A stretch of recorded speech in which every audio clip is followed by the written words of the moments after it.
All right, so truth check. How often do you have to shave ear hairs and nose hairs? It's gotten worse lately with age. With age, it gets worse. I've never had. Well, okay, nose hairs I've had, all right, but like ear hairs, I've never had those until recently. That's a new thing. That's so funny. I could not grow facial hair to save my life. Now I can do it okay, but also there's the side part where I get a lot of nose hairs, and I'm pulling on my ear hairs right now, and that's something that I apparently have to cut. Yeah, what the hell? But I mean, it's the same tool, right? The one you use for the nose hair, you can use it for your ears. Sure, and my toe hairs. Oh yeah. Oh man, yeah. Just get the whole thing. Yeah. Or laser. When I knew a guy, he shaved everything. I mean, he was even a football player too, but maybe that's why.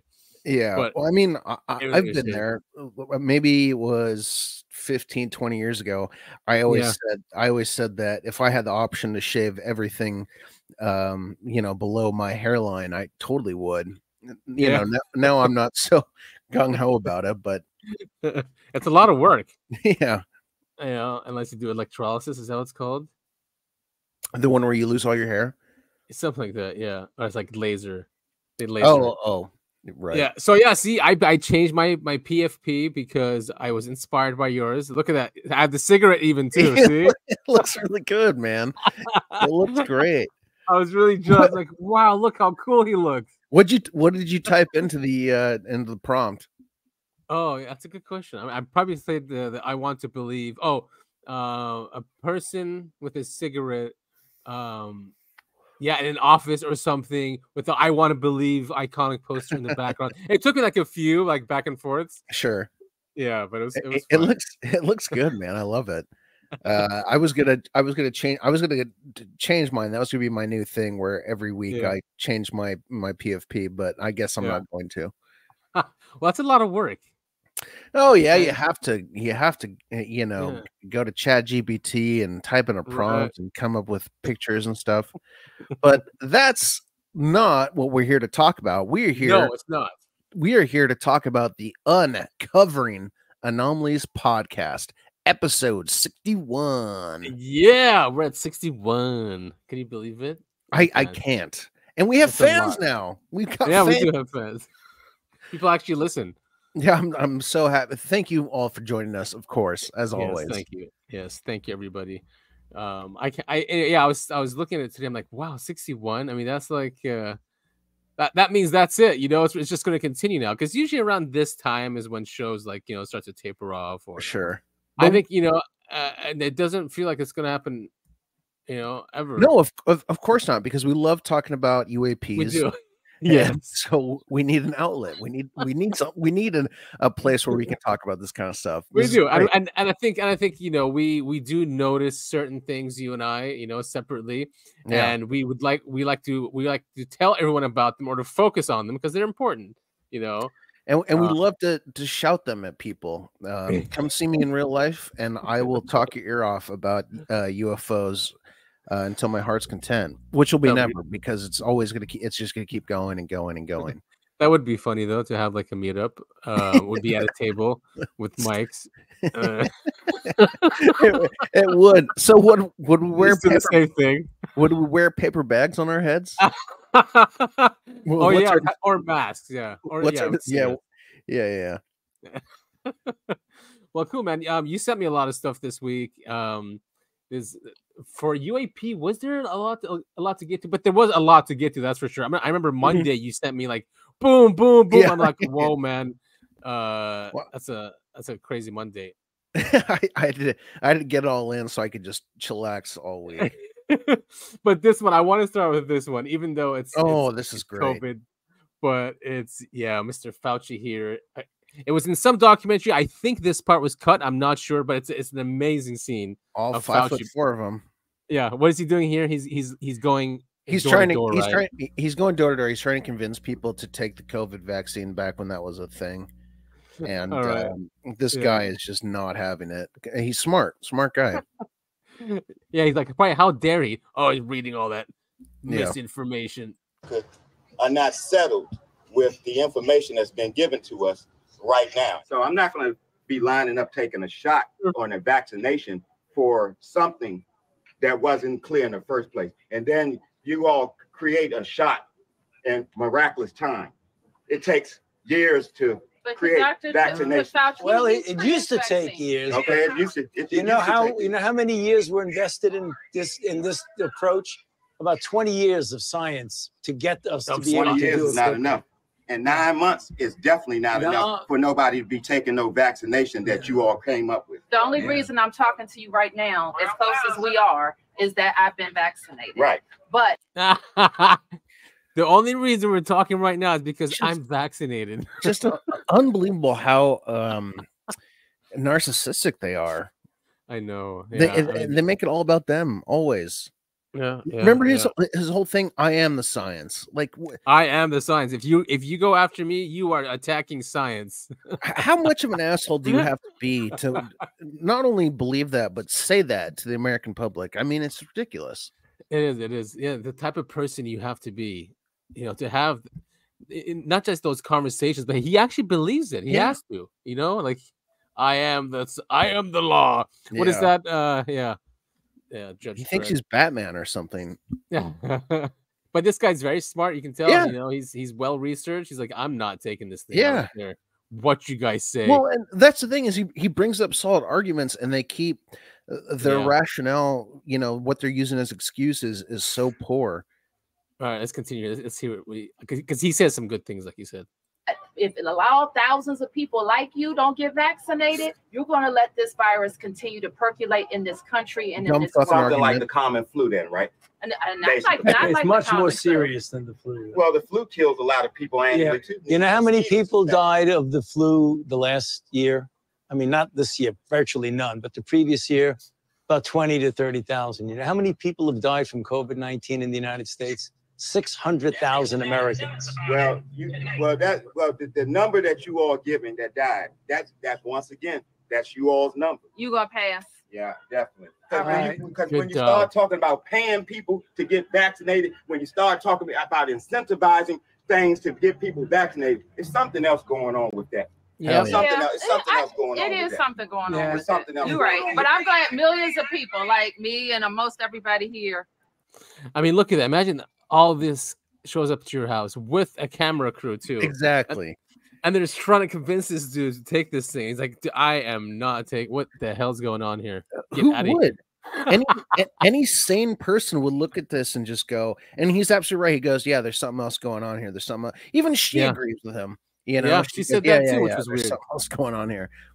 What a strange time it was. That was such a crazy time. I remember too being online saying, yeah, come to my house, because they were always like threatening that. Like Biden would say that, and Newsom would say it, and like so at my job, we were supposed to get vaccinated, otherwise you had to wear your mask all the time. And after a couple months of it going on, I just stopped wearing my mask, and nobody ever said anything. So I just kept. I was like, all right, well, fuck it. If no one's gonna say anything, I'll just keep not doing that. You never told me that. It's hilarious. No. That's great, man. Yeah, I mean, someone we know too works for Disney, and he didn't get vaccinated, so he had to wear a mask and a visor on top of that. Good Lord. So yeah, they got rid of that, but it was ridiculous. Like, fine, okay, all right, we excused you, but still, you're gonna have to look ridiculous and be the only one in the meetings. I think did I talk about it in the show when I went to the DMV? Did I talk about that? Okay, wait. So where I live in the country, when you go to the DMV, they've got these glass okay, you told me. Oh, okay. Did I say it on the show? No, I don't think so. No, go ahead. Yeah, so they got the glass walls up, and there's a little gap underneath, so they can hand you stuff and whatever. And so the whole time the lady I was talking to at the DMV, we were both, you know, yelling at each other, not like angry. We're just, because it's loud in there. We were yelling at each other underneath the glass, and we both were just like, "This is so stupid. Why? This makes no sense. There's no point to this. We're ruining, you know, the COVID precautions that they put up." And we both got a good laugh out of it. Yeah. Well, because it's so ridiculous, you know, especially in hindsight when you look back at it, like, what is this? Like, what? It can't go around here or over. I mean, and you can't hear that was the thing, is we couldn't hear each other having this conversation because of this stupid glass wall, and we were talking and the mask underneath it. Oh my god, it was so dumb. Dude, the whole thing, it was completely funny though, kind of in hindsight. In hindsight, yeah, and this goes along the same theme. There was some hearings on in congressional hearings. Anyway, Lara Logan, former 60 Minutes foreign affairs correspondent, was giving. This is a great witness. She was a great witness in the hearings. This is against censorship, free speech, and the state of affairs in the U.S. So this was sometime last week. Oh, good. Yes, this is really good. And make no mistake, words matter. No, she's serious. While propaganda and censorship are not new, technology means unprecedented power and reach in the hands of a few. Companies like Facebook, Instagram, and Google, as you have heard many times today, have been allowed to amass monopoly power. And as a result, they not only reach billions of people across the world every second of the day, they have absolute control over what we see and what we hear. Imagine those tools in the hands of Lenin, Stalin, Mao, Hitler. There it is. When I became a journalist more than 35 years ago, we were under emergency restrictions in apartheid South Africa. Apartheid. And I was 17 years old. Public safety and security were the weapons of state censors. Ours was the truth. We had no Bill of Rights, no Constitution, no First Amendment, no Declaration of Independence. And journalists would have to hide their footage from the security police, sometimes sewing the tapes into their mattresses at home so they could not be seized and used to identify and target the protesters that we'd filmed. The light of freedom that set fire to our hearts in South Africa was lit thousands of miles away. It was lit right here where we sit today in the United States of America. You know, many people in the truth movement or conspiracy, you know, whatever, have always said that the U.S. is the final country in the way for the New World Order. You know? Yeah, I mean, it's really scary stuff. I mean, everything she said is super. You know, it's prudent. It's true. It's super relevant today. Yeah, you know, as much as I say like, oh, down with the empire and blah blah blah and so corrupt. You know, it's gonna suck without this country. You know, if it's not, it doesn't have to be an empire though. You know, like why does it have to be an empire? But it's gonna suck if they really try to take this country out and its culture, freedom, and it's just, you know, it's beyond frustrating because really the call's not coming from outside of the house. The call's coming from inside of the house. I mean, that's where we have to change it. But unfortunately, we have all these corrupt individuals who are in charge of stuff and just love being in charge and doing really weird, creepy things that they're going to keep doing. You know, I mean, again, this isn't a call to violence, but I'm just saying the only way to stop these people is to put a bullet in their head. Yeah, or they have to step down. And what I don't get is like, why would you destroy a system that made you that propped you up and made you powerful to begin with? Well, because once you get to the top, once you get to sit on the throne, once you get to sit on the throne, you cut down everyone who's beneath you. It's disgusting. I guess it's a cycle that'll always just happen. You know, like how do you put an end to this? Like, is humanity just like screwed? Yeah, well, yeah. I mean, that's what I'm saying. I mean, I believe I want to believe that. Just like your photo, I want to believe. But, I want to believe there's good people out there who want to do good when they're in power. But just evidence has shown, and time has shown, time and time again, that is just not the case. Once you get in power, you unfortunately become corrupt. You become obsessed with keeping that power. Right. Anyway, people are always asking this question, like, how does humanity get out of this? You know, because it's a constant theme. Yeah, it's a scary thought. I mean, this happened last week too, which was really horrendous. Yeah, this was a really big story that's been going on all week, and it's of course really sad. It's sad that we've speaking of humans in power, it's so sad that we've come to this point. Yeah, it is, and I mean, did you watch it? The video? I did. Just for our audience, this is Aaron Bushnell, U.S. airman, dies after setting himself on fire outside Israeli embassy in Washington. Yeah, I watched it. His last words were "Free Palestine, Free Palestine," and then, well, he burned to death, and it was very brutal to watch. It was just crazy to see him like so calm in the beginning, like walking over. I'm gonna, you know. Yeah. I mean, what he said, even CNN said it. I mean, it was crazy. The guy set his phone up, walked over to where he was in view of the camera, poured, you know, they keep saying a clear liquid. It was, you know, flame, gasoline or something. Yeah, something like that. Anyway, he set himself on fire outside of this Israeli embassy, and the cops run up and point guns at him. This guy right here, yeah. Yeah, what a. They're saying he's an Israeli guy, but I think no, he's a Secret Service agent that protects the embassies. But I mean, the guy's burning to death, and he's just pointing a gun to his head. Yeah, like he's gonna do something while he's burning to death. Yeah, and these guys are like, "Give me a fire extinguisher, not guns." And he's just look, he keeps pointing. Like, what? The guy's gonna get up like a zombie or something? I mean, I don't understand. Look at him. Yeah. It's like, oh, wait a minute, wait. I got look at his. He's pointing at his head.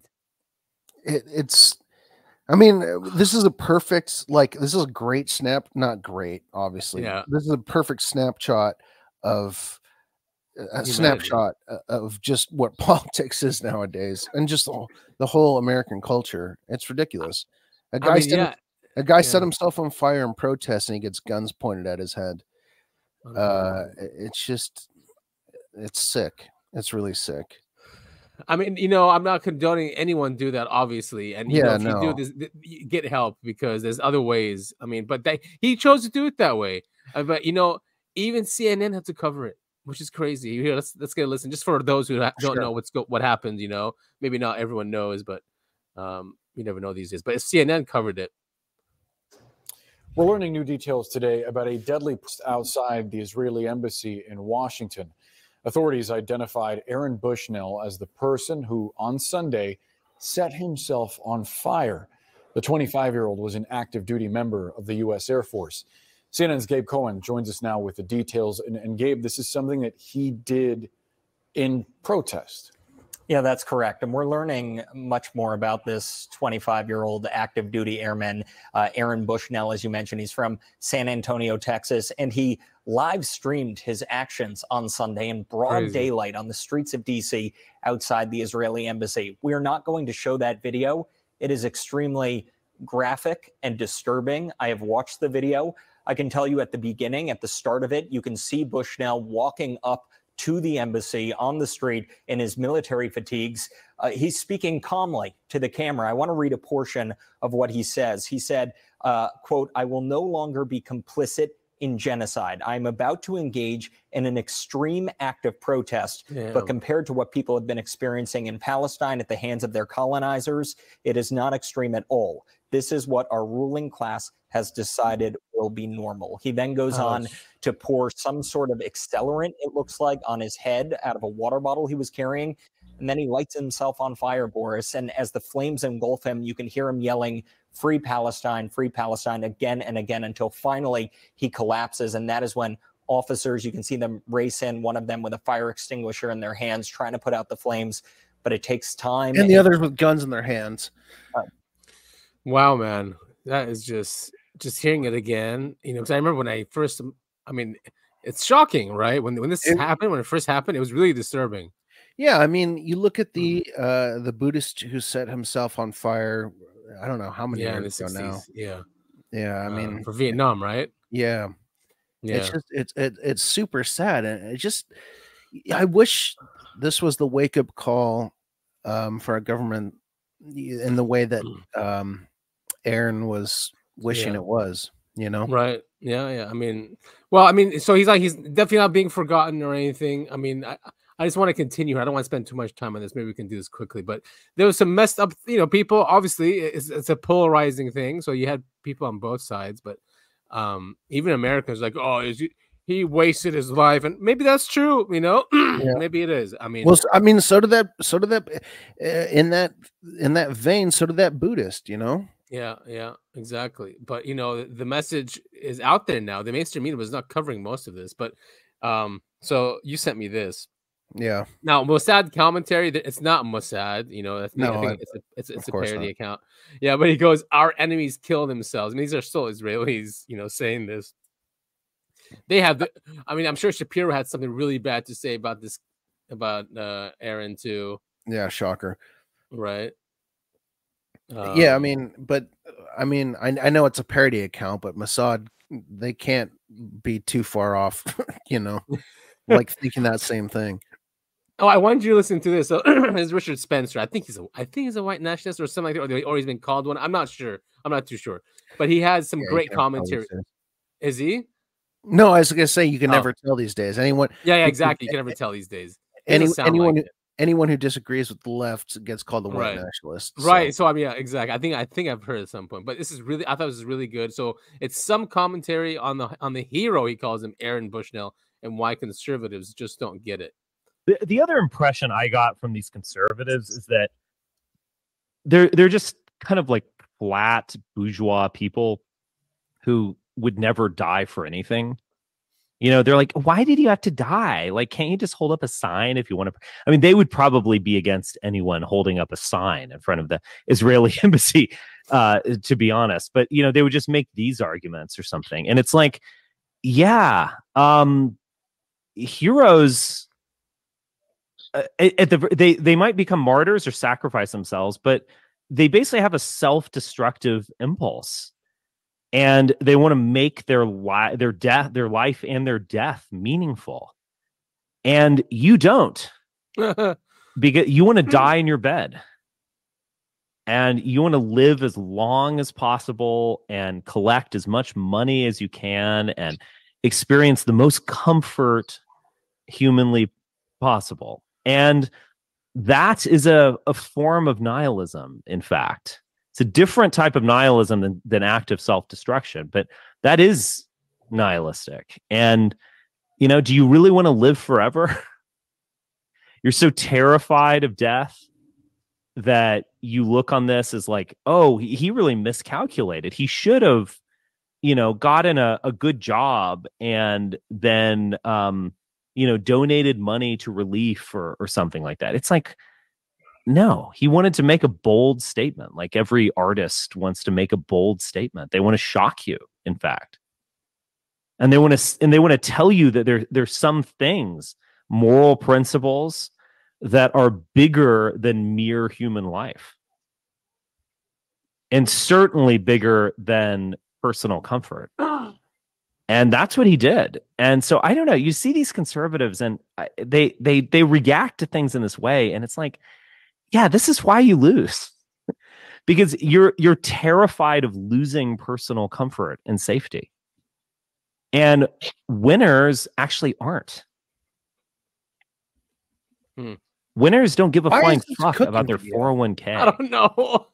Or not offending someone or something. They just act boldly. And you guys will just ultimately get pushed around and kind of ultimately go with the flow because you're not willing to risk something.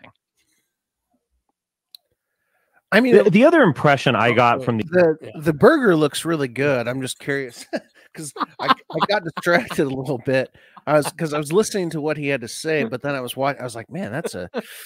I mean, first I was like, that's a lot of mayonnaise. I'm not a huge mayonnaise guy, but yeah, it looked like it's a mushroom Swiss burger. But I like his commentary about that. Yeah, no, I think it's great. I mean. See, this is the problem that I'm running into with politics. Not recently. I guess it's been the last 6 years, 8 years. Yeah. Who knows? But you know, if you call yourself a conservative, you have to side with Israel. If you call yourself, you know, a liberal or a Democrat, you have to side with the Palestinians. You know, truthfully, I find most of my views align with the Conservative Party right now, but I don't side with Israel at all. But I hate that you have to be on one side or the other. And you have to follow the doctrine, you know, whatever side you choose, which is dumb just saying that. You know, you team red, team blue. Yeah, you have to follow every single thing that's in the doctrine. I just think that's so stupid. Yeah, but there's a growing, I guess, the population on the right that's you know, not just 100% gung-ho Israel, because, you know, they look at the state of the country like, wait a minute, can we like focus on us for a bit here? You know what we need, man? And I've thought about starting this, not that I ever could. A sanity party. We just call it the party of sanity. You know, and you just common sense. Yeah, you just do whatever thing is the most, whatever has the most common sense. I don't think it'd be that hard, right? I mean, no, it's not even that. It's not even that bizarre of a concept. We innately know what's right or wrong. You know, it doesn't matter what laws there are. It's just you know. You just do the thing that's right. It's not that difficult. I think that's now. See, that's it. I think that's anarchy, though, right? If just let people do it, but then you know, maybe we should trust people to make, or maybe I don't know, man. No, this is another conversation. No, but you know, I don't think that's really all that off the wall. You know, I guess if everyone's armed, but it's not even really about that. It's just, you know, you do what's best for yourself. Yeah. I guess in some circumstances, I guess that could involve shooting someone. I would hope not, but I guess. So I mean, this happened too. You sent me this also on Monday. I mean, we haven't even like started yet, and you know, we have this guy light himself on fire for a country that was founded by you know, a Rothschild, you know, their Rothschilds, heavily supported and influenced. And then Lord Jacob Rothschild, financier and member of the Rothschild banking family, dies aged 87. Speaking of arrogance, Lord, really? Did he have a castle? Jacob. Yeah, Jacob Rothschild. Unreal, these people. But yes, he's a lord. He was actually always a happy guy. Like, you ever watch his interviews, he's very, very chauncey. His accent is a really, like, you know, a lord accent. Yeah, a lord of what? What was he a lord of? Lord of finance. Because I keep seeing ads for it. You can buy like a little, like 1 square foot in Ireland and become lord. Oh yeah. Yeah, or Scotland, I think it is. Scotland, sure, whatever. Yeah, one of those. Yeah, you can still be a lord, exactly, because it is Great Britain. So under British law, you become a lord. So yes, the financier. He was 87 years old. He's in a documentary about the creation of Israel, and he's interviewed, and he talks about that letter to Lord Balfour, or from Lord Balfour, the Balfour Declaration, 1917, which England gave Palestine to, what is it? One country gives another country over to another country. So like, so dumb. Under what authority, really? Well, they're lords of finance, like you said. They control the money. You control the world. And there is, of course, the Rothschilds are in the middle of many world conspiracies. Yeah, you know, and I'm sure he raped a ton of little kids. Sorry, I probably shouldn't joke about that. I mean, it just comes with the territory, you know. That's where we were going with that. Yeah. There's a picture with him and what's her name, Abramovich, in front of her. She's about 40 years older than I expected. Oh, that's a little bit more. That seems about right. Oh, look at him. He did age a lot. I don't remember seeing him like this. Like, this is how I remember seeing him. Yeah, this picture, kind of. Damn. Well, I mean, he lived a happy life, it seems. Yeah. With a silver spoon in his mouth, with trillions of dollars at his behest. What did that top comment say? A true legend? Hold on, scroll down. Where? The comments on A true legend. He kept the world's fine. Oh, boo. 432 down. Yeah. Oh, come on, guys. He's not being mean or anything. He kept the world's finance stable. Oh, I am perplexed by all the hatred towards him online. Ask anyone why they hate him, and they won't be able to tell you. But it tells a lot about the person who's doing the hate. Like ADL. This is ADL speak right here. Yep. Shapeshifters. Absolutely. Oh man. So you sent me this. Oh, by the way, a lot of things that I sent and that you sent were deleted. So this one was deleted. That's such a bummer. I know, but yeah, this one was really interesting. I don't even think you can upvote at this point. No, I can't. But they had side by side pictures of Prince William's and what's his name, Rothschild, and Jacob. Yeah, and of course it got deleted. Of course it got deleted. Yeah. Oh my god. It was very compelling. I mean, you can't always judge pictures based on someone and their parents to say, okay, it's this person, it's this person's kid, or it's that person's kid. But it was very, like, the hairline, everything lined very up. Uncanny. It was very weird. Very weird. So this commenter goes, this one is better than the Trudeau is Castro's son conspiracy. Okay, do you know about that? Except that one actually is real. Yeah, I was gonna say, I completely agree with that. I definitely think. Too. Yeah. I mean, a twin. What? It's like a twin. It's like copy paste. Like one of them laughing, like, you know. They look exactly like. It's speaking of uncanny, that one's unreal. Do you want me to look it up? It's really no, it's fine. Okay. We can move on. That is so funny. Yeah. Seriously, there's a few pictures where they look the same. For anyone who's listening and doesn't believe us, look up Trudeau and Castro and put them side by side. Oh yeah. I'm 99% sure that that's true. Seriously, that's how much he looks like him. They're completely identical. It's freaky. Yeah, it's freaky. So this one magnitude 5.9 is really weird. Apparently this happens with earthquakes, like, a lot, like with plasma or something. Yeah, I mean, okay, so 5.6 earthquake happened in China, and this is videos following it. There's a big glowing orb in the sky and a bunch of other lights that are going towards it. I mean, it's really bizarre footage. So what? This is like ball lightning kind of thing. I don't really know. Do you think? But I think in the comments of this post, people had said this is something that happens with earthquakes every once in a while. The plasmas are awake. Precisely what I thought. Oh, ignore these. Oh wait. Oh god. Let's turn this off. All right. China is huge. Come on, people. Op is a dumbass who doesn't understand Google. I mean, the comments are worth tell us to look at. Oh my god! All right, so it's a natural phenomenon, but still, that's really cool to see. Yeah, it's weird looking. Oh, this one is good. This is crazy. I love it. Yeah. To keep Genghis Khan's burial a secret, all 2,000 people who attended his funeral were executed. The executioners were then killed by members of his escort, who took their own lives when they reached their destination.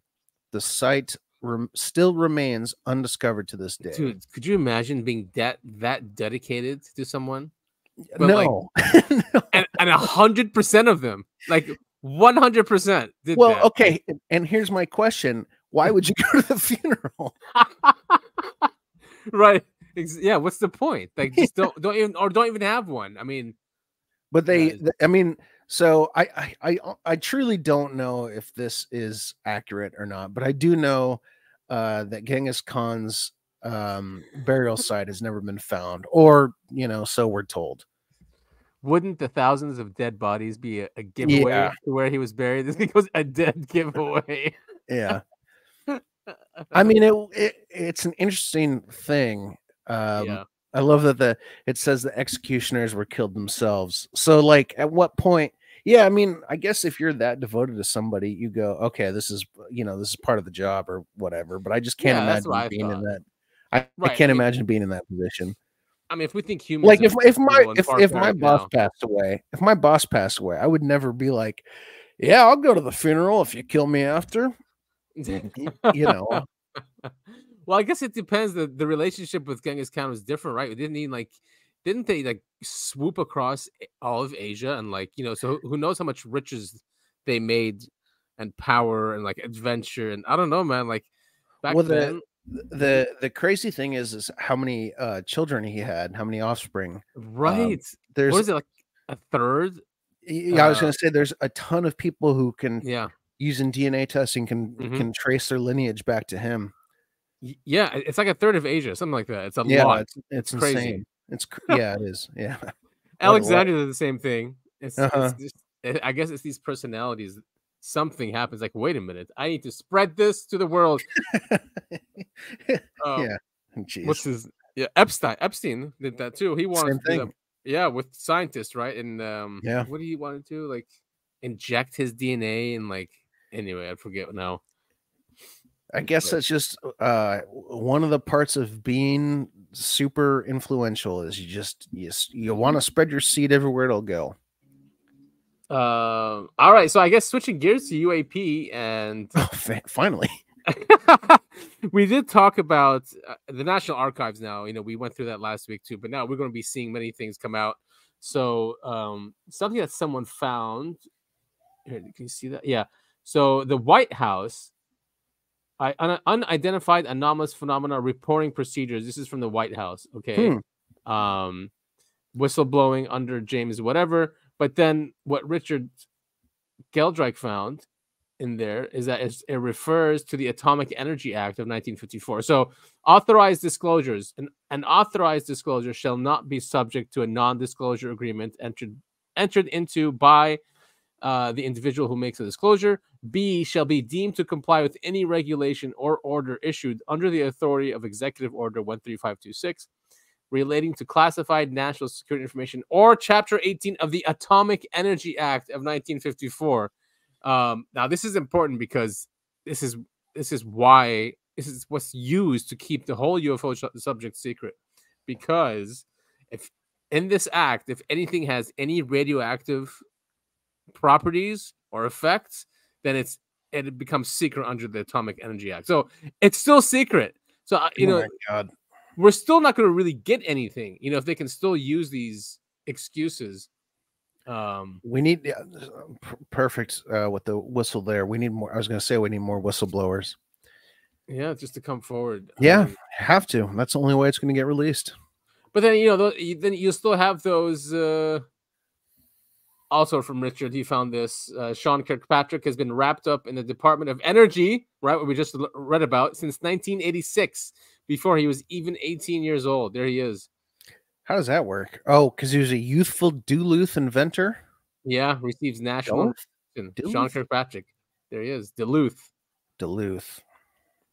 It's too bad he didn't, learn how to tell the truth in all this time. Yeah, he's been a government guy since then. You know, just I get to know, you don't. Right, we're children. You idiot. Yeah, exactly. Yeah. I'm smart. Look, I'm an inventor. So frustrating. Yeah, it's the whole elitist thing, right? That's what it is. So how it's so intertwined. Yeah. Yeah, no, I was just gonna say that's absolutely crazy that he's been involved with the government for that long. And with the Department of Energy, which, you know, the Atomic Energy Act is with them, right? And so they put this guy in charge of air. They knew exactly what they were doing and who they were putting there. Hey, great deals on microwaves, though. The Sears. How many times has Sears gone bankrupt? And then, like, I mean, over and over. It used to be something back in the 80s. Was this when this came out? Yeah, 86 or 96. Was I say 96? Okay. 86. 86, yeah. He hasn't changed that much. No.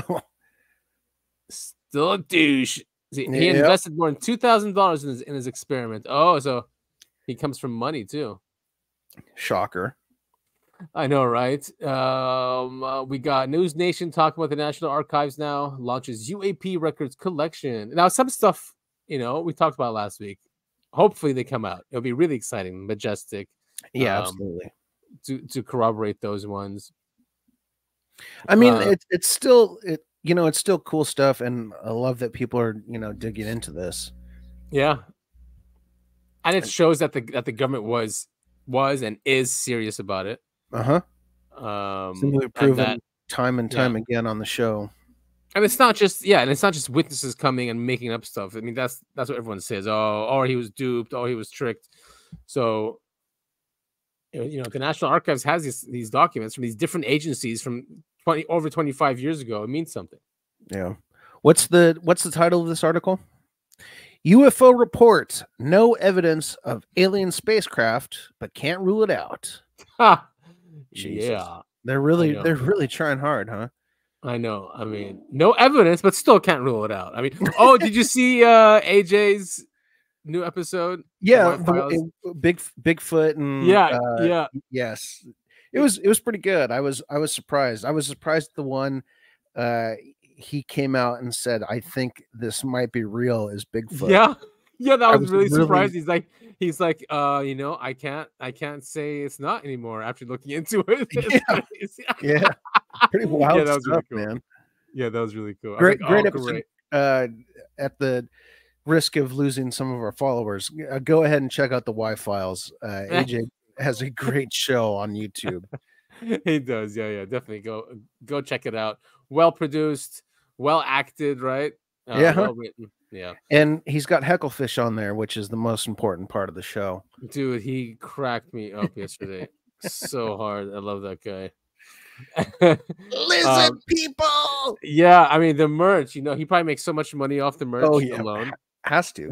You've got a Hecklefish thing, right? I do have. Yes. he's sitting on top of my Cartman. Nice. Yeah. So this report, it just reminded me of what AJ basically did. Like, there's no evidence, but I can't rule it out. So that's why. Yeah. So that's what this report is saying. It's Kirkpatrick. He's still at it. I mean. Yeah, you never stop working for the government. No. Is this it? The aerial phenomena observed.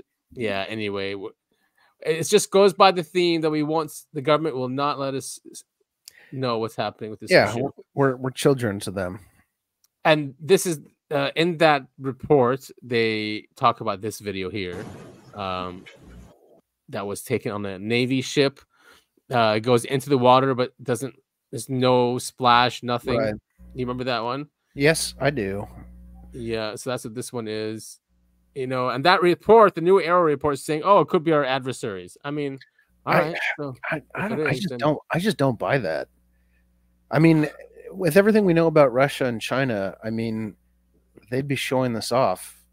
Oh yeah, and the whole Ukraine thing, like, why sit there and lose hundreds of thousands of lives? Right. It would have just been ended. Yeah, exactly. To do stuff like that. I mean, but I mean, we'll talk about some Ukraine stuff that's been showing up, very similar to this. We talked about it last week, but there's an update that the soldiers came out and gave some interviews. I sent you this one. Mm-hmm. Look at the BBC.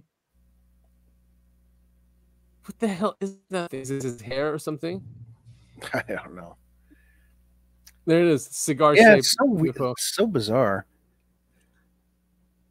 So it goes into the clouds or out of the cloud and then back into the clouds. Oh, dude, it's okay. So it's far away. It's not like a. Oh my god. So that's a balloon, 100%.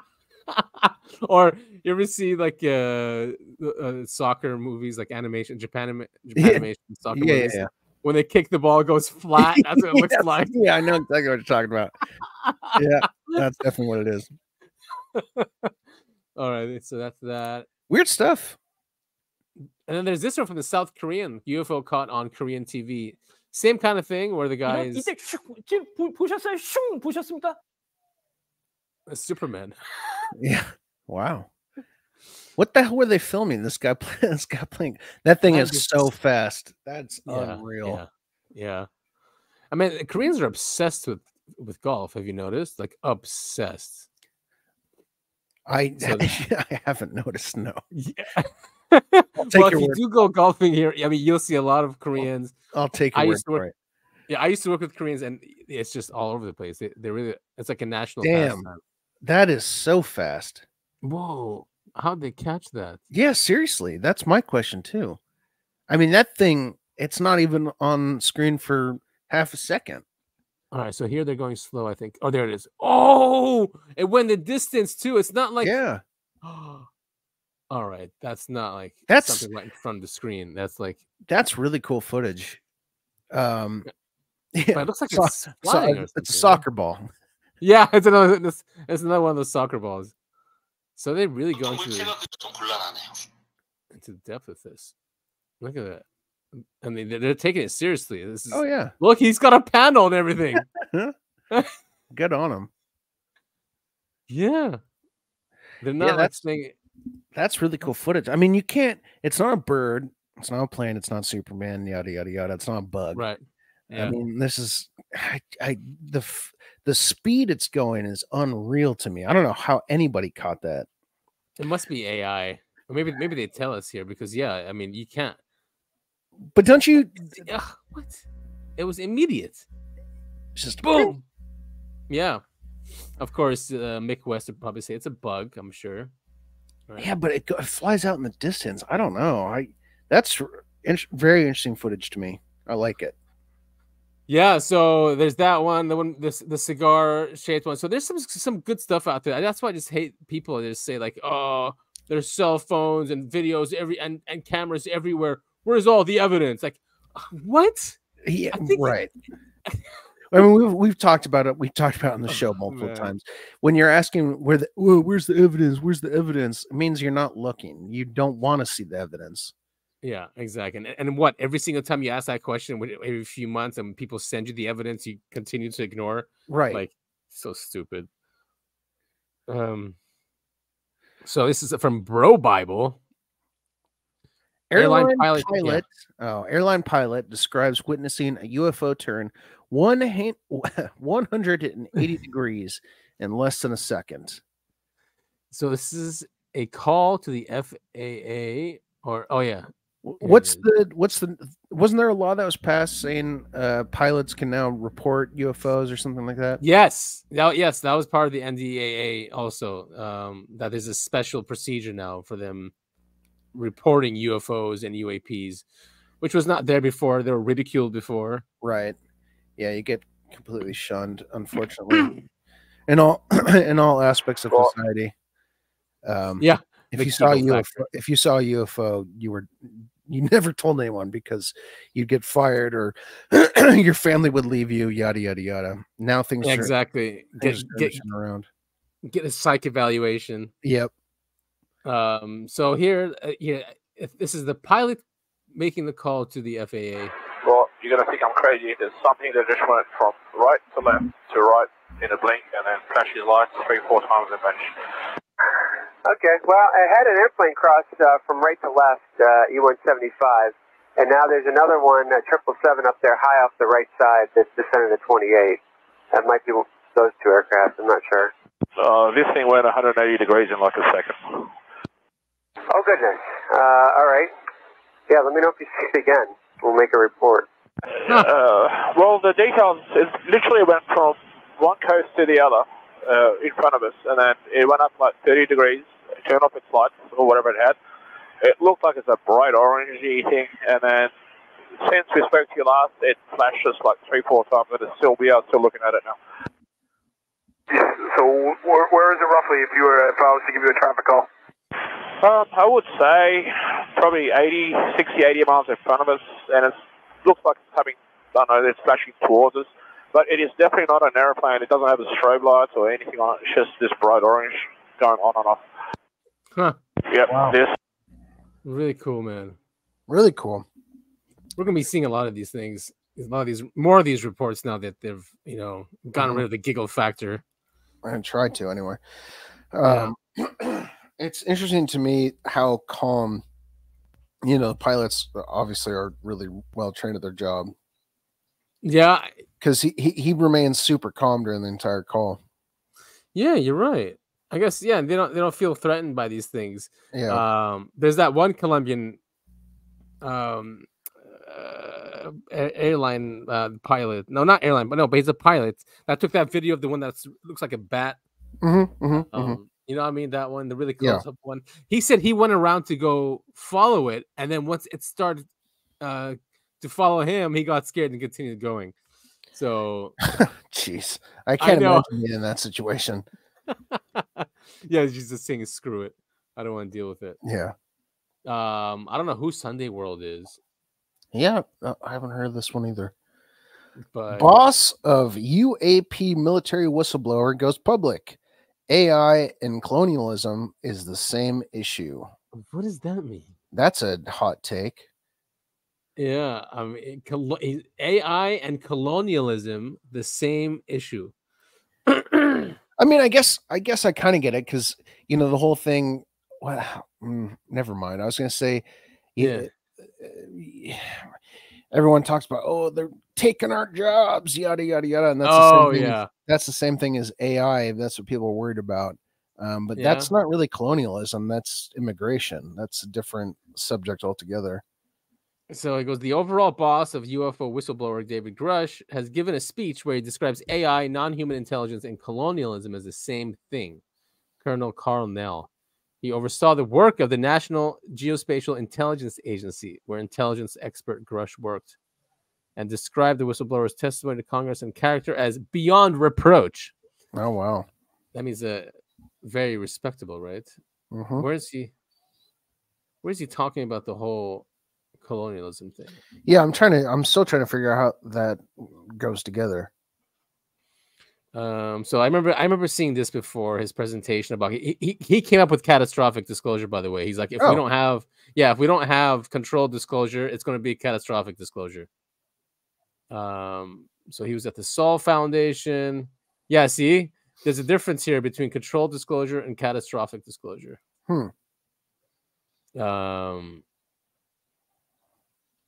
These are all issues on disclosure. So maybe that's why we have to distress technical and religious aspects of this. I mean, how long have we been having this conversation, man? You know, like how many of these presentations and just efforts. I guess this is the closest we've ever gotten to something, you know, in the government to doing it. Codified laws of ethics. It's the same issue with AI, colonialism, and non-human intelligence. That's it. He doesn't say anything else. What? Well, that's a weird article. No wonder it's in Sunday World. Maybe here. Humanities. We need to develop sociological models for analyzing societal impact of UAP disclosure and mitigation of possible We've talked about this on the show. Yeah. Right. Hey, is there any way you can pause? I really have to go to the bathroom. Yep, 1 second. And we're back. All right. Do we need to play the intro again? I imagine. Sorry guys, had to take a potty break. We're back now though. Yes, we are back. So this is we covered it last week. Exclusive disc-shaped UFO is filmed by Ukrainian military in war zone. Quote, what the F is this? Maybe ram it, they said. So weird decision to make while you're in a plane. I know. So why isn't it moving? They said the men with Ukraine's 406th Battalion can be heard debating as they witnessed a deadly calm UFO hovering over their war zone. While the size, altitude, and shape of the object remain a mystery, the drone's own altitude indicates that the apparent object could be a large craft over 30 miles away. Whoa, 30 miles. Wow. There it is. There, last week when we covered this, we said it might be in the water or something. That's not water. Yeah, no, definitely not. There's no water over there. So, here's the newest one. Here's the update. So the soldier came out, and he's saying, Ukrainian soldier who filmed UFO bigger than the Empire State Building over war zone in Donetsk tells DailyMail.com it sat deathly still against winds and was hotter than anything I've ever seen. So it was really attractive. It had big boobs and a big ass. Is that what he's talking about? I mean, if it's in Ukraine and they think it's really hot, yeah. It is. It is really interesting, kind of scary footage. I mean, it's just, it's eerie, hanging out there. Yeah. And it's that big. This thing's like an aircraft carrier, basically, just floating. You know, any Ukrainian women, if you're listening, hit me up. I'll happily take you in. Yeah, exactly. You can use Topher's house whenever you want. Sure. And and he'll throw parties too, right, Topher? You throw some parties. Absolutely. All right. Yes, exactly. Have some people over, you know. So they're covering their faces, these guys, but they came forward. I'm kind of wondering about. I guess that's like a whistleblower thing, huh? You don't want to. It's not like we know anything about that, hiding your identity. Oh yeah, I know we don't at all. But you know, I get. I mean, maybe they don't want Russians to know who they are. Yeah, that makes sense. They are at war, right? Mm-hmm. One potential explanation for the UFO was the well-known optical illusion phenomenon called Fata Morgana. Yeah. Do you know what that is? It's kind of interesting. Do you know what Fata Morgana is? No, go ahead. So it's when you see something on the horizon because of like light or something, you basically see a second, like if you're looking at a ship, you see a second ship, but it's floating up in the air, and it's because of the way the light reflects off the water. I think I'm probably really screwing this up. There's a heat inversion happening too, something like that, where because the air is hotter and floats. Yeah, exactly. Yes. Anyway, but these guys say it wasn't a mirage. The guy who saw, because in thermal vision you can't see a mirage. Oh yeah, good point. Yeah, that's a very good point. You can see it only with your naked eye. Aha! Often a Fata Morgana changes rapidly, as the flight safety guide notes. I mean, here it is, like what you said. Here it is. Yeah, it looks like stuff's floating. I've seen videos of this occurring, but I've also seen, like, you know, that one, I think it was off the coast of Turkey. There's that one where you can see the beams inside, supposedly. Right. But they say it was a cruise ship, you know, and it was going through this event, Fata Morgana. Well, that's a really good picture to demonstrate what we're talking about. That's crazy. In one photographic case of Fata Morgana, the Anthem of the Seas cruise ship and 186,000-ton Royal Caribbean liner looked like it was hovering above the water. I mean, it's really scary to look at, honestly. Yeah, it is. Is that the end? That's the end. I saw a cigar-shaped object once. It turned out to be a cigar. Very funny, whoever you commented on that. Congrats for giving us a laugh. Yeah, that was good. I like that. That was a very good one. So, I mean, they've been taking it seriously. The Ukrainians have. Yeah. The Daily Mail has. And you know, they have to take it seriously. I mean, like you said earlier, they're at war with Russia, and so anything that's in their airspace, they have to take seriously. I mean, it could be, because it could be Russia doing that. So what you got here? Yeah. So Missouri UFO group has record turnout at meeting after orbs spotted in sky. Hell yeah. When did we stop calling them Foo Fighters? That was always something that I called them. Foo Fighters, orbs, glowing orbs. We're always Foo Fighters, and then that changed. Now they call them glowing orbs. When did it become orbs? I guess maybe. Remember when crop circles and they had those orbs that showed? I think it was around then when they thought they were making them. So we can listen to this, or we can read these. They're basically saying it was DARPA, but these people are not believing that that's the excuse. Let's listen to it.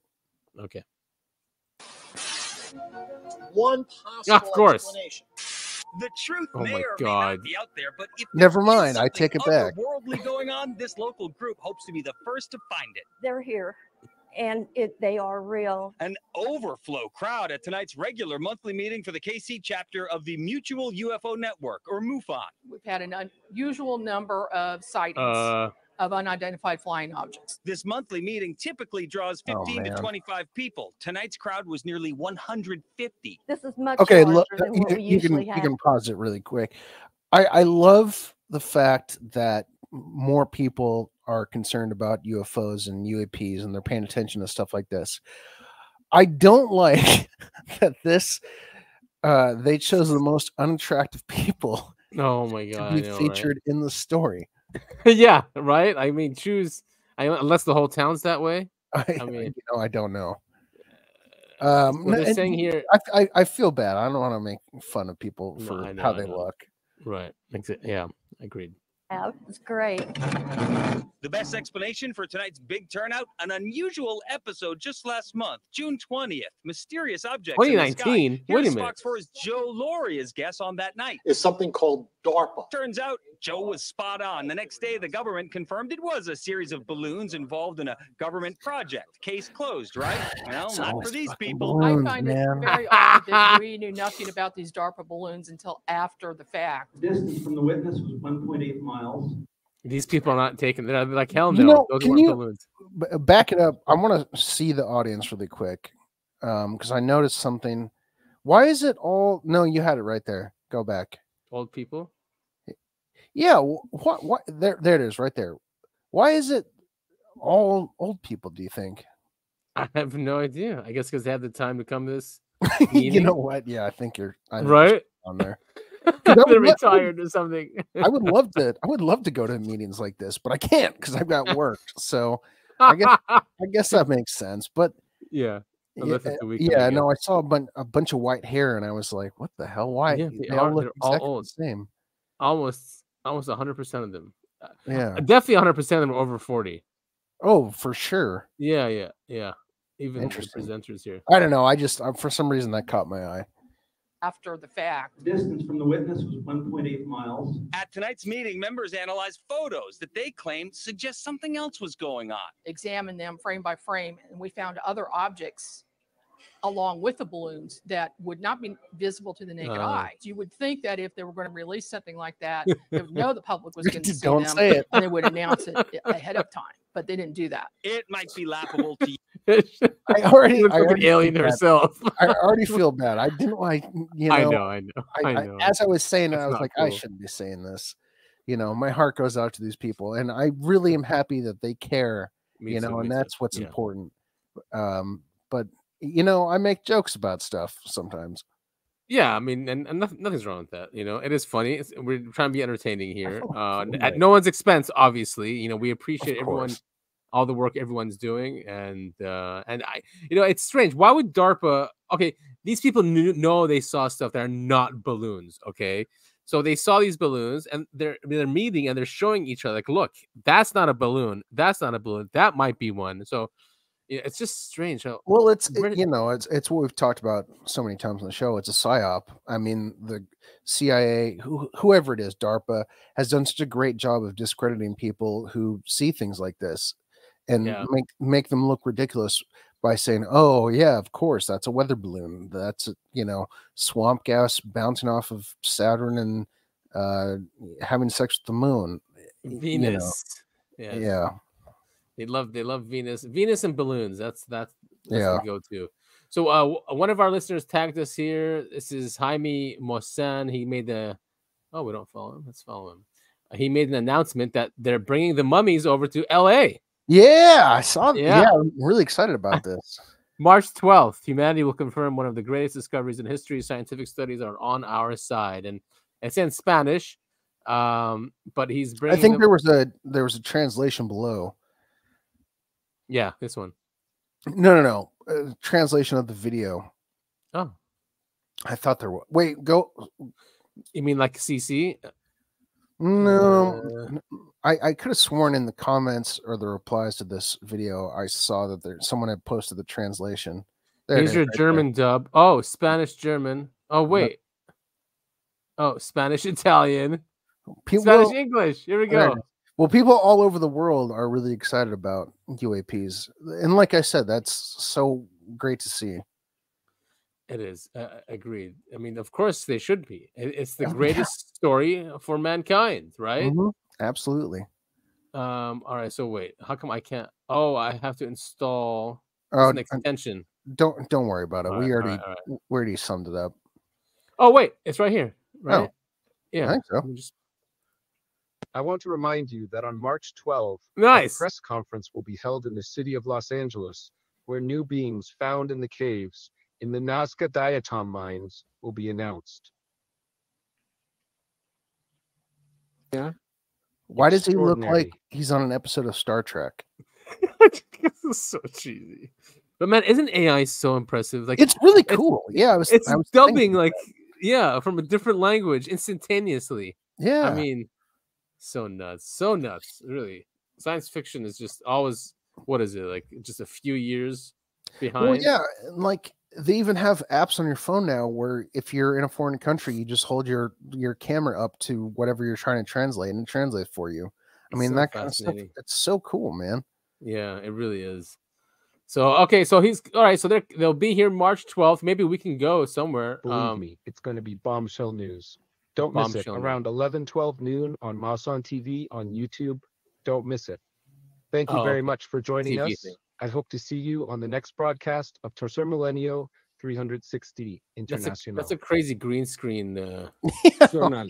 Yeah, I don't know what they're doing over there. Can we get one of those? Yeah, we could.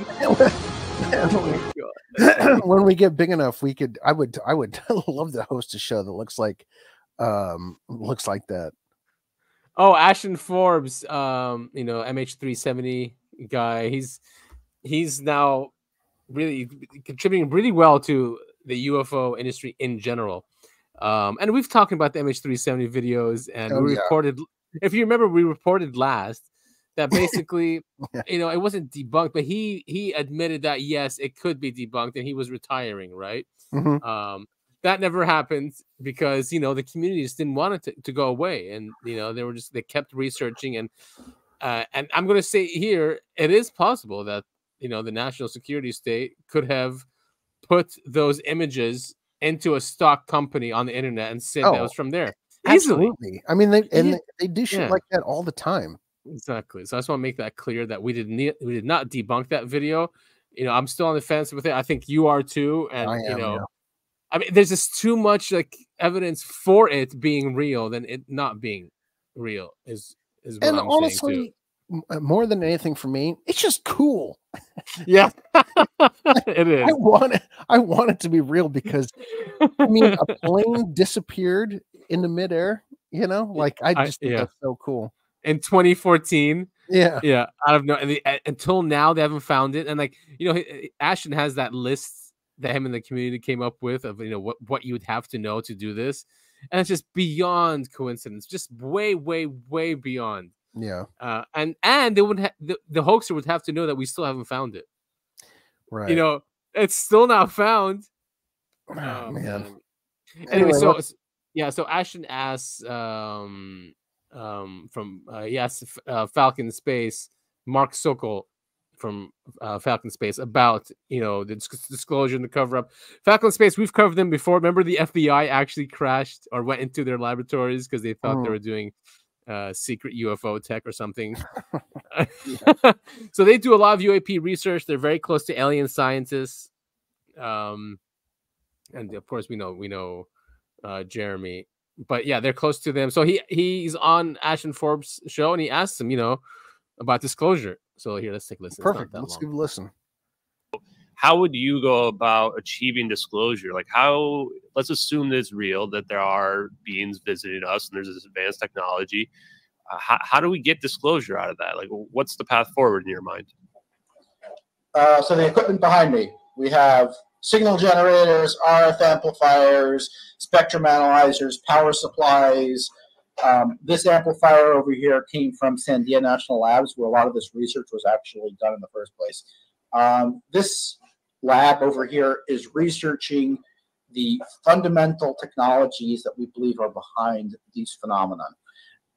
By doing this research, by moving it forward, by getting larger and larger results, and actually starting to build prototypes in craft, I believe we can push the needle far enough that people will start to take notice. And whether the scientific community all comes on board at once, I don't care. All that matters is that we get the technology built and we, bring it forward to the world. And once that happens, the naysayers will have nothing left to say. I don't know, man. I think they would arrest him, if they already tried to. Yeah. Well, what I appreciate about him is he's a true scientist. Right.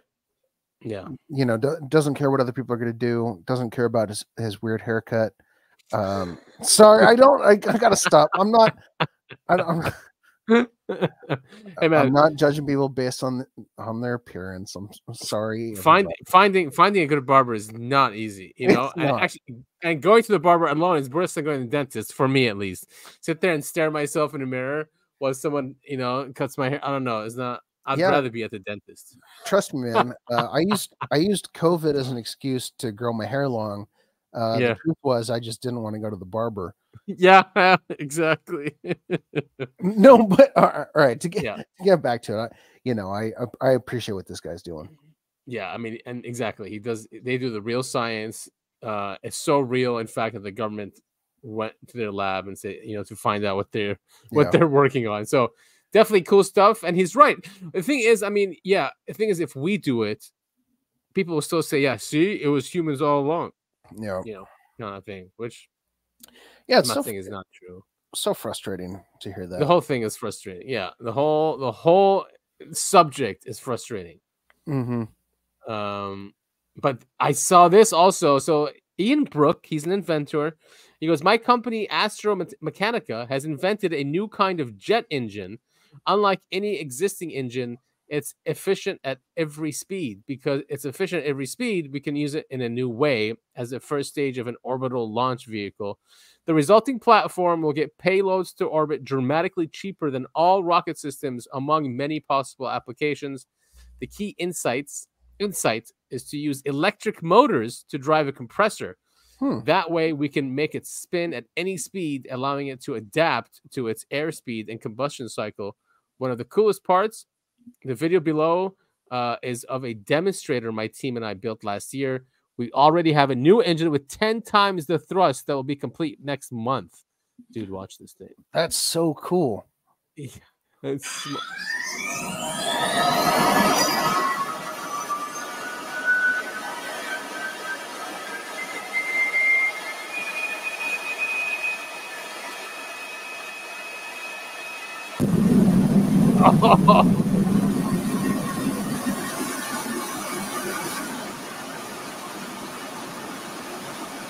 So maybe my dreams of going to space are not that far off as I thought.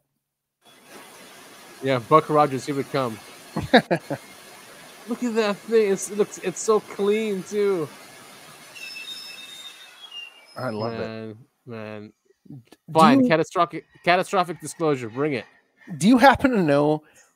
Okay, I think I know.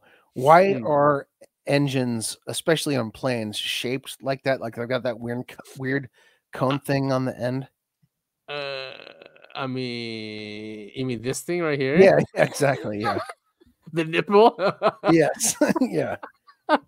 I mean, it's got to be an aerodynamics thing, right? Yes, exactly, because it has to come out in a line, or to be more efficient. Okay. So something like that. Cone shaped. But I mean, see, stuff like this is what we need. These technologies to come out. And I just don't want the history of all this to be gone, you know. That kind of stuff really scares me. Yeah, just oh well, all right, we moved on. We've talked about it, and we talked about it on the episode with Mika. We kind of already have done that before. Humans as a whole, just erased our history. Yeah, multiple times. Who actually did a stream on that? I think Truth Stream Media did something about that today. She was talking about Quentin Tarantino's movie Once Upon a Time in Hollywood, and it was about the serial killer, right? Or the Manson serial killer thing. Charlie Manson, and his cult. Right, yeah. And this is this is going to be a spoiler alert. All right, never mind. No, go for it. Well, I really like that movie. Yeah, me too. But it's not the real events that happened, right? Of course, the events, right? So she was worried that sometime in the future, that's what people find. They'll think that that's what actually happened. Not the real history. Well, Tarantino also did Inglourious Bastards, where they killed Hitler, which obviously didn't happen. That was a hilarious movie. That was so good. Oh, Dude, man. his movies are so good. Django is one of my favorite. I mean, that one is just instant classic. It's so good. So good. Yeah. What a writer, huh? The guy is a genius, a true genius. Yeah. Well, he's doing his last film. It's coming up here pretty soon. You're kidding. And he said that was his last one. So it's finished almost? Yeah, I guess so. Do they know, I don't even know if there's like a trailer or a name for it yet, but that's what I've heard. Did he say what it's about? No, I'm assuming it's, alternate history as per usual. Yeah, okay, yeah. So so now this is in physics, phys.org, how we could snoop on extraterrestrial communications networks. You know what's crazy about this is when I read it, it's a scientific paper on using pulsars for communications. Yeah, I don't even get this. I read a book by Paul LaViolette. I forget what it's called now. I'm trying to see if I have it here. But he says that pulsars were extraterrestrial communications a long time ago. Yeah. So here this is the paper or the research they did. Where is it? One of the biggest challenges, detecting stray alien signals. All this by creating. The author outlines 9 steps for how an interstellar civilization might construct a pulsar navigation system, and what the pattern of that network might be. By creating multiple scenarios, we might be able to recognize certain patterns as techno signatures. As the author notes, one limitation of this approach is that any metadata scenario we imagine is still based on how Homo sapiens think, which might not be how an alien intelligence sees things. Well, yeah, I wish I remember now Paul Violette what he had, because he figured it out. He saw the techno signatures and the patterns and how they're laid out. I honestly, this is so over my head. I truly don't even understand. Yeah, you know how, because the universe has pulsars, right? And what science says is that it's these collapsed stars, and they're collapsed on themselves, and they're spinning really fast. So it's the stage before a black hole, right? Something like that. Yeah, it's like a lighthouse. It's spinning and like so fast, and it's a broad spectrum light, so it's not like one frequency, it's all frequencies all at once. So it's still a mystery. You know, scientists have not really figured it out. But Paul LaViolette has postured that it's a communication system, a galactic communication system, and it lets these craft know where they are situated, it's like a GPS system, right? What he said. I guess I can get that. Okay. So it's crazy now that we have physics papers looking into this, not on the fringes, Sure. Yeah, it's not this weird out there thing anymore. Yeah, exactly. I've said it 100 times. I'm going to say it 101 times. You need to read The 3-Body Problem. I'm telling you. You will absolutely love it. It's right up your alley. It involves super high level physics like that. I'm telling you, man, you need to check it out. Okay. I will. I have it on Audible, by the way, so I should just play it. But the thing is, when I put on Audible, I'm pretty much sleeping, or I'm going to go to sleep. But anyway, it's something. I'll put it on. I think I have the first book. But before you do that, Reed, you tried. I have no mouth and I must scream. Oh yeah, I think it was scaring me though while I was listening to it. I'm like, what the hell is this weird thing? It's super, it's bizarre, right? Oh yeah. It's way out there. All right, so what do you got? Oh, we've talked about this. Have we talked about this on the show? Yes, many times. Yeah, this is because I was gonna say this is my favorite UFO group sighting of all time. But I've never seen her interviewed afterwards. This one, yeah, she's interviewed. 30-second clip. They interviewed. I was gonna say this is only a 30-second clip because they interviewed a bunch of the kids. Right. All right. So to sum it all up, a bunch of kids in South Africa at this school called Ariel.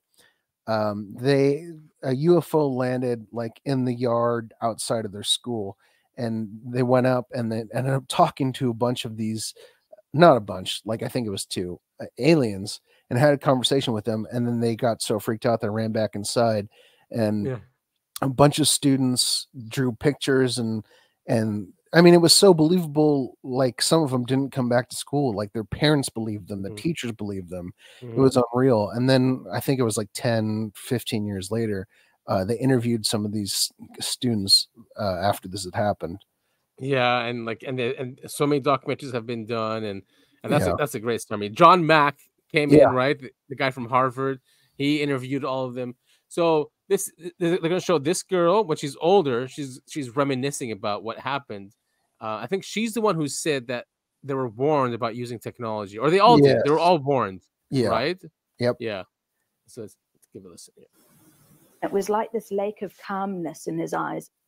I was compelled to look at him. It wasn't like I wanted to look away from him. Time became very still and very bizarre. In my mind, technology and not good feelings about technology either. It was like technology was a bad, dirty word. I think that he was saying to me, beware of the technology. Don't go into it too heavy, because it's not going to be good for you. Yeah. I mean, that's prophetic words now, just looking about how the effect of technology in our society. And I mean, you look at cell phones, you look at social media and stuff, and you'd be hard pressed to find anyone that doesn't say it's had a negative impact on our society. Right. Mental health issues are on the rise. Yeah. Governments being tyrannical is on the rise, censorship and AI, being so fake and woke and politicized. And it's just, I mean, people aren't having children, populations aren't being replaced, and that's all technology, right? So it could help us, but it could also destroy us. And so I think we're at a point where humanity has to make that choice. Yeah, I definitely feel like we're at a turning point where you're right. We have to make a decision on which way we want to move forward. It's a tough one, because you technology is just going to keep going. AI is going to keep getting better. Now we have implants, brain implants. You're going to have humans just do that, and they're going to be different than people that don't, and they might have different opportunities or more opportunities or smarter, or so it's going to be weird. It's going to get weird. Yeah, I mean, and the what's the new big thing now with the Google glasses or whatever? I mean, yeah. That was one of the reasons I stopped Apple. using. I stopped using my what the hell are those called? Facebook. I had the same thing, but it was made by Facebook. Oh, the Oculus? Yeah. It was one of the reasons I stopped using my Oculus, is because I was too scared I'd get sucked into that fake world, And that's what, so that's what happens, I think, with anyone that's actually thinking about what they're doing with VR, is it does have that feeling. And like, I don't yes, it's fun. Yes, it's intriguing, but I don't really want to be getting too much into this. I don't want it to I'm cool to play Beat Saber for a couple minutes, but I don't want to end up like, oh God, what's that Spielberg movie where everyone goes on the Ready Player One? Yeah, I don't want to end up like that. Yeah, so I mean, humanity looks like it's going to be split up. I mean, we are a huge population anyway. We're not monolithic. So this one I shared with you, it was a post we did on. It took off. So, and yes, we're not the first ones to say this, but many people views. Good God! Oh but, man. And I think, oh yeah, I know, right? So we say we believe a group or groups of NHI have infiltrated our society. It just seems like there's something very anti-human at the top of the pyramid. All policies supported by world governments end up with depopulation, followed by full spectrum dominance and control. Always. Yeah. And Austin Walters says, what if fish have the same conversation? I mean, no, I honestly think that's a really good question. I mean, it's a really good point. Because I mean, if you zoom out a little bit, we're not all that different from fish or cows or sheep. Or people say. I mean, I'm sure they farm animals and even domestic animals, they agree to their slavery or whatever, the capture. They're like, I'm okay with it. It's Have you seen the I think it was one of those famous comics, but he's got a picture of cows holding up a sign that say they kill people in that slaughterhouse. And the cows going, what a conspiracy theorist. That's incredible. I love that meme. So Othello says it is anti-human by design. We are to become the property of these collectives. This will happen unless we openly protest their activities. Education and awareness is our only salvation. We must act. See, people know, I never claimed we were the first ones, but just looking at the body of evidence we see week in, week out. Yeah. It's obvious something really weird is in charge of this world. Yeah, absolutely. Absolutely. That hates us. And yes, they can be psychopaths, but it's something else. It's not just psychopaths. Yeah, there's got to be, right. It's got to be something that's beyond, just psychopathy. That accounts for a little bit of it, but it doesn't account for all of it. Exactly. So Space Cookie says, beneath the veneer of global unity, the architects from the shadows draft the terms of our world's treaty, a covenant not of peace and prosperity, but of control and containment, where every signature succeeds a piece of humanity's soul. Damn, that's poetic. Space Cookie, great comment, man. That is, I was thinking this, I was like, wow, that is really well written. That's very deep, very deep. So, I mean, it's great. A lot of people have noticed the same thing, right? It's hard not to. It's just hard. It's extremely hard not to, yeah. And just see how it's being run. And then, see, Ingo Swann said it. So, yes, I mean, we are, we read so many books on UFO. Mm-hmm. We research so much, and everyone comes to this same conclusion. What is the other one I didn't finish reading? The Garden of Eden, or it's a really good one. Same thing, David Icke has been saying this too. I mean, and it's really, scary to think about. But what the hell can you do? What can you do? Yeah, what can you do? Exactly. I mean, do the best, enjoy, be the best person you can be. Yeah. Strive for truth. Be, let's enjoy it down here, and be open and kind to others. I mean, that's all you can do. Yeah, and we're all on the same journey here. Some people don't want to believe and don't want to, go seek the truth, or they're okay in their own world. And some people continuously seek the truth. Mm-hmm. So here's Ingo Swann's, I think, wife. Powers that rule this planet. So there's some in Resurrecting the Mysterious, he calls it the societal equalizer.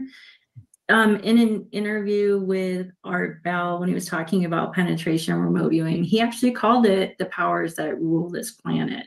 So there's something capable of suppressing these potentials within us, these potentials of our perceptual awareness systems, right?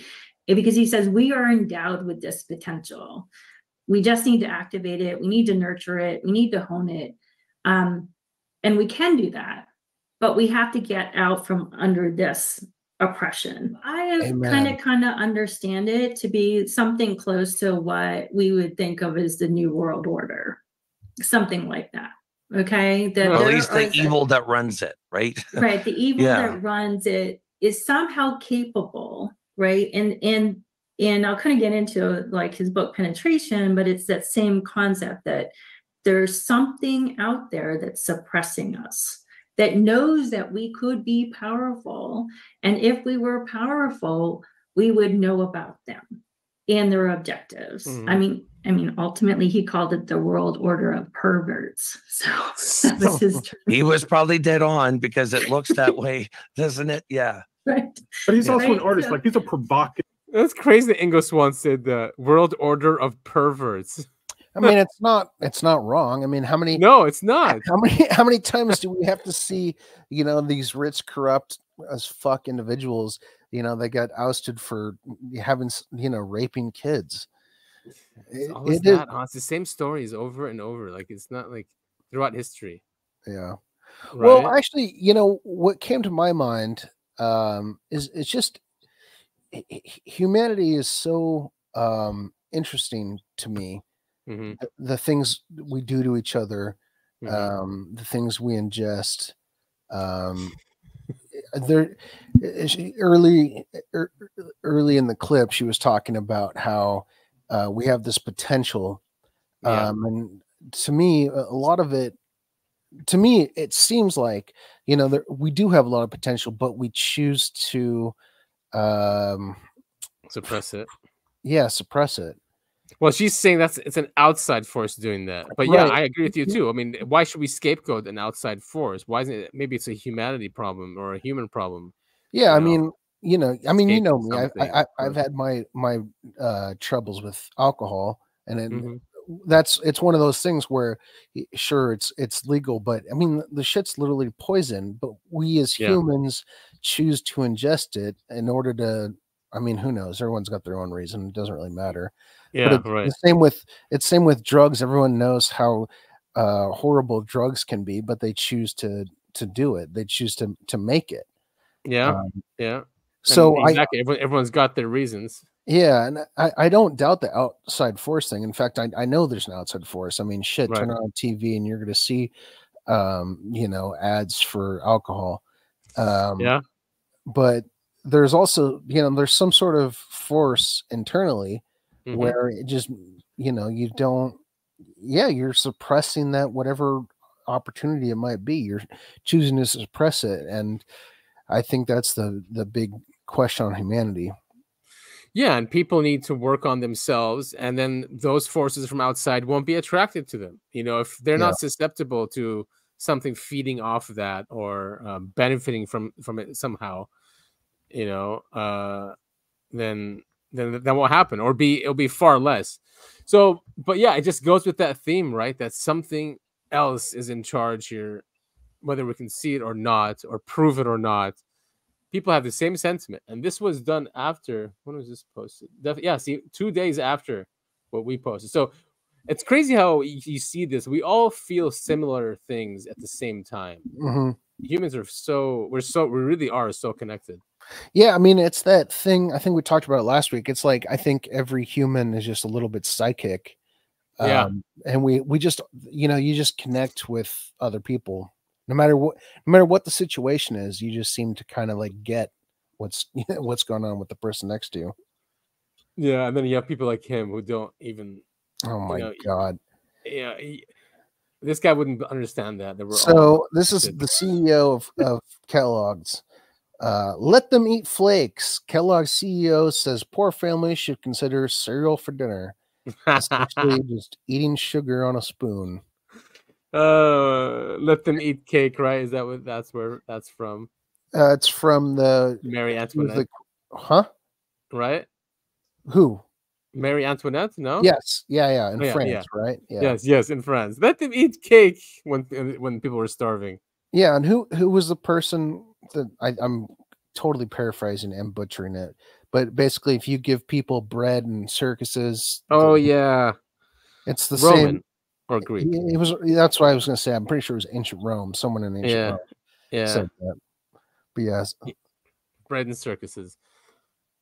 But yeah, I mean, this is absolutely disgusting. The food prices have been out of control lately. Anyone who's been to a grocery store recently knows this, and it's this just shows the ego that these people up top have. Yeah, just eat cereal for dinner. Yeah, just exactly. Have some cereal. Don't you don't need the steak. You don't need the organic food or the meat. You know, just go with some frosted flakes. Sugar too. These are the worst ones, right? They're like oh yeah, no, they're terrible. I mean, they're delicious. Don't get me wrong. I love frosted flakes. I haven't had them in forever, but I do love them. Cinnamon Toast Crunch was always my favorite. But once again, it's just all sugar. So yeah, I'm so sick of these type of people being in charge. You know? Isn't like Pelosi when she was like showing during COVID and people were locked up, she was showing everyone her ice cream collection. Yeah, exactly. What kind of psycho would be like think that's a great idea? Oh, I should share the fact that I'm eating ice cream. Like exactly. On national television. Yeah, just what kind of idiot would think that's okay? What kind of idiot here would say, "Oh, you can't afford dinner? Eat sugar cereal." Like I can't even talk because I'm just so frustrated. Well, yeah, it's like they're not even human. Like seriously, they're not. Remember, is it De Blasio, the guy from New York? He was with the COVID thing. He was eating a burger and he was like, "Are you telling me you can get a delicious burger like this if I get a COVID vaccine?" And he's just like scarfing it down and being so disgusting. I'm like, man, who thought that was a good idea? Yeah, you know, it's right. So weird, bizarre, man. This is really bizarre behavior. And talk about bizarre behavior. Oh God, this is great. They've added Ukraine to the LGBTQ plus. Okay, so I shared this with you, and I want to be really clear. I've got no problems with people who are gay. Yeah, of course not. But this flag thing, it's your life. You do what you want. You do what you want. Yeah. But the whole flag thing makes no goddamn sense to me because it just you put on. It doesn't make any sense. It was a rainbow flag. The rainbow was supposed to represent everyone. That was the whole point. And now they keep adding more and more stuff to it. And the newest one is they're putting a part of the Ukraine flag on there. Who's this for? My favorite sexuality, Ukraine. Yeah. Who is this for? What is this doing for anybody? Dude, it's so crazy. It's just like, it's just for more support, right? It's just for feel good points. It's so dumb, man. It's so dumb. But yeah, I thought that was really funny too. It's a really ugly flag too. Yeah, it is an ugly flag. We have did you see this? The hydrogen gold rush is on. So apparently I did not see this. So apparently we have a huge amount of hydrogen that's gonna be they're saying now it could be treated like liquid gas, but like we have liquid hydrogen, and that the US could have it's like 48,000 years of here it is. Yeah, I thought they were trying to make engines that used hydrogen as fuel. Yeah, and we have them actually. Who just released one? But Yeah, I mean, I think so too. Toyota has them. We just don't have the infrastructure. But now, if this is true, and I don't think why it shouldn't. This is AGA.org. We have 5 trillion metric tons of gold hydrogen. They call it. Wow. They're saying that the USGS estimates to exist. We would have enough for between 47,000 and 48,000 years at current consumption levels. Fantastic. Isn't that insane? So, what you're reading here? Can the U.S. invade itself to get this hydrogen? Oh, I'm sure. Yes, yes, they can 1,000,000 times over too. We'll find a way. Just destroy it, rebuild it, destroy it, rebuild it. Yeah, it's good for business. Yeah. Well, I mean, it's exciting stuff. I am worried about the future. Potentials that could happen. I did see there was a car that had hydrogen capsules that you just put in and the car runs for like a week on it. Yeah, it was really cool. Sick. I could use that. Gas is way too expensive. Dude, you should look into like a plug-in hybrid. So I was really turned off. My first roommate out of college, hopefully you know who I'm talking about. Yeah. He had a plug-in hybrid, and it just always pooped out on him. Well, what year was that? They have gotten much better, but yeah. I guess that was about 10 years ago. Yeah, I agree. And though even 5 years ago is bad. But they've gotten much better, and it's all about software. I just got my car a software update, and the efficiency for the battery went up by like 20%. It's crazy. Just because of software. Huh. Okay. Yeah. Maybe I'll look into that for my next car. I mean, with the next car in my fleet of cars that I currently have. Everyone needs a fleet of cars. You need your 4x4 for off-road, right? Of course. You need your beach car, right? And you need your work car. My newest addition has been a motorcycle limo, which is weird. It's a really, really long motorcycle. I get to sit in the back. All the way in the back. Yeah. And there's just a lot of space between you and the driver. Yeah, I mean, I don't really get the point behind it, but it looks cool. Oh, I need to look those up. I don't think I've seen one. They're really exclusive. Should I play that Jack Black one? Yeah, hey, go for it. Why not? Dude, his voice is so awesome. He's super talented. I love the guy. Unbelievable how talented he is. I'm so happy that he's still having fun. Yeah. You know? He's a big nerd too, which is a big reason why I like him so much. And there's his bandmate. Yeah. He looks older, so much older. They both, they both do. Yeah. Because he's having fun though.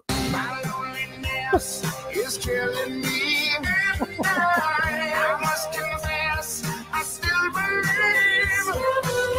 When I'm not with you, I lose my mind. Give me a sign. Give me, baby, one more time. My loneliness is. He's so talented. He is so talented.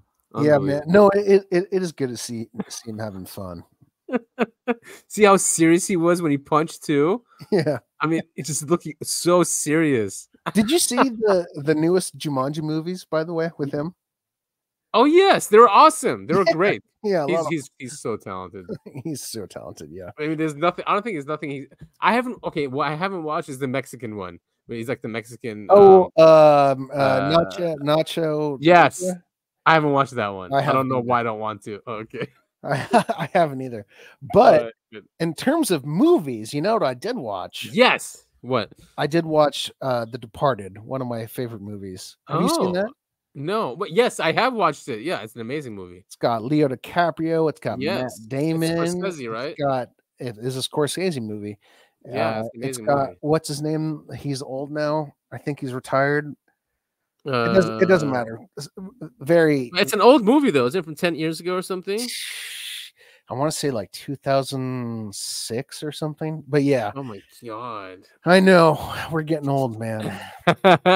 Okay, but yeah, that's a great movie. I mean, 3 hours, but you don't even feel it. Oh, the acting, the story, the drama. I mean, I remember it. I'd love to rewatch that. It's so good. Actually. And then I also watched Strays. Have you seen that on Amazon? No, I've not. It's talking dogs. It's super raunchy, but it's about dogs. It's about a dog who's trying to get back home. Okay. And he meets up with other dogs, but it's a lot of fun. And it's on Amazon. Yeah, it's on Amazon. Dune is out. Are you gonna watch that? I haven't. I mean, I've seen the first one. I haven't seen this one. I mean, yeah, this one came out Friday. So it just came out. So one of my favorite, what's it called? Like a, I really like the Dune from the 1970s. You do? Yeah, I do. Wow, it's one of my guilty pleasures. It's so. Oh my god! It's so weird. It's so bad that I've never finished it. That's how bad it is. I've never finished it. It's not that. I mean, it's bad, but it's like it's the good kind of bad. I mean, even Lynch. Wait, Lynch, right? He won't. Yeah, it was David Lynch. Yeah. Yeah, he won't even talk about it. If you ask him a question, I don't think you're allowed to ask him about it. Actually, if you get an interview with him. Yeah, there was a whole thing. It went through development hell. I personally love it. I think it's so weird and off the wall. It's so weird. But I keep trying. Maybe I should try again. I like doing that. You should. Yeah. Because it's all about what space you're in, what mindsets you're in. I think I might be in the right mindset to actually like go through it. Yeah. Check it out. It's great. And for sure, 100% definitely read The Three-Body Problem. I know I've been telling you for a long time. I know I told you on this episode, but you really do have to listen to it or read it or whatever. I'm going to queue it up. It's so good. And I even got one of my coworkers to read it, and he's just going like, what the hell? It's not full of commie stuff. Here it is. The Three-Body Problem by Sijin Liu. 13 hours. Oh, it's long. It's a 3-book series. There's also is it all in here? No. Oh. Yeah, there's separate books. It's so good though. Yeah, trust me. And it's not it doesn't have like, I mean, it's got like communist China stuff because that's where the guy is from, but he's damn Chi-coms. He's not like preaching. It's just right. No, I know. Yeah, you just have to be wary of that So I'm just going to focus on the core, like philosophical things, to ignore all the political stuff, because I'm sure they have to do that to publish a book in China. It's You know what I there's mean? not even really all that much political. I mean, there definitely is political stuff in it, but once again, it's Yeah. like it's not preachy. It's not in your face. Got It's it, got just it. Yeah, yeah. part Right. of the part of the Right. world that he's writing from. Yeah, which makes sense. Yeah, that's the country he's in, right? Yeah. And plus, look at them, man. Look what they've accomplished, you know. And I mean, I know nation states. At the end of the day, they're all owned by the same people anyway. You know, it's all a joke, nation states. But it's really impressive seeing what they've become. You know. Yeah, I mean, the one nation state that pops in my head is Singapore, because I dated a girl from there, and it's one of the most corrupt countries of all time. Yeah, but Singapore is also it's a capitalist country. Yeah, yeah. And very rich too, Singapore. Yeah, I was gonna say they're very well off. Unless you're poor, then you're not well off. Yeah. It reminds me of Hong Kong in a way, or what Hong Kong used to be. It's Hong Kong isn't still part of China, is it? I mean, yeah, it is. I mean, no, it wasn't right until 1997. So it was a British independent, right? Yeah. And then 1997 went back, and then I think recently they made the language there illegal. Oh man. But it's pretty much now China, whether they like it or not. I mean, they had the whole protests and all that stuff going on, and then everyone promptly forgot about it. Yeah.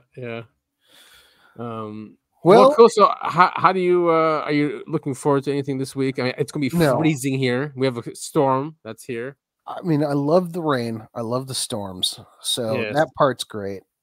I've been like fighting this weird cold thing. Maybe I sound a little nasally. Yeah, more than usual. I don't know if you not can really. tell. No. But I've been fighting this cold for like a week. I feel fine. I'm just like really stuffed up. I don't know what the deal is. I don't know how to get rid of it. Do you feel it like it's viral, or is it allergies? You would know if it's allergies. It's definitely not allergies. And trust me, I've got all of those. Have I ever showed you? You take vitamin C? Oh, what? So it was about 7 or 8 years ago. I got a test like that back scratch test where they test to see what you're allergic to. Oh yeah. I was allergic to everything. they had to do this is true. I'm not making this up. They had to repeat some of the tests like on my arm because I was so allergic to stuff on my back. It swelled up and covered up the other like boxes because they draw a grid on your back. Yeah. So I had to get another part of the test on my arm. I was so allergic to stuff. What about dogs? Are you allergic to dogs or cats? Yeah, I am. But I suffer through it because I love dogs so much. And animals love me, so I love animals. Yeah, no, animals are cool, man. They're the best. But yeah, I mean, I thought I was allergic to way more than I did that test, and I was only allergic to cats and dogs. Really? Severely allergic. Yeah, that's what it turned out when they did the test on my back. Yeah, I'm happy I'm not allergic to food, any kind of food. But I'm allergic to all types of trees, all types of grass, cats, dogs, smoke, dust. I mean, mold, everything. I'm allergic to everything, but not food and not any medications. So I'm thankful. Oh, okay. Yeah, that's awesome. Yeah. So if I wanted to follow us on X, formerly known as Twitter, where would I find us? We find us at UAP the podcast, and that's Twitter or X, formerly Twitter. And you can find us on Rumble at UAP Podcast, and on YouTube. Follow us there, everyone, at Uncovering Anomalies Podcast. And then we're always on Spotify. You'll see us there on the homepage if you're into this subject, as you've shown that you're into this subject. And all major platforms, Apple, Google, I think is moving over to YouTube now, YouTube Music or something, their podcasts. And then iHeart, that's a big one for us too. So follow us. We are interacting with people. You're tagging us, which we covered on the show also. We really appreciate it, and as you can see, we are very reactive to that communication. So let us know how we're doing. And as always, if you have been abducted by aliens, if you've seen a ghost, if you hung out and smoked a joint with Sasquatch, hit us up. Let us know. We want to hear about it. And do you want to hear something very, very embarrassing, Adam? Yes. I forgot to mention our names at the top of the podcast. Oh my God. Well, I'm Adam. I want to believe Adam. And there's my new profile picture if you can't see it. That's so good. Made by Dolly. Hell yeah. And I am too fast Topher. Too fast. Too fast for what? I'm not slow. I'm too fast. Got it. Not like too cool for school or something like that. No, I'm just fast. Just fast. All right, man. Yeah, I think that's it. We want to thank you all so much for tuning in and listening to the Uncovering Anomalies Podcast UAP. Yeah. Until next week.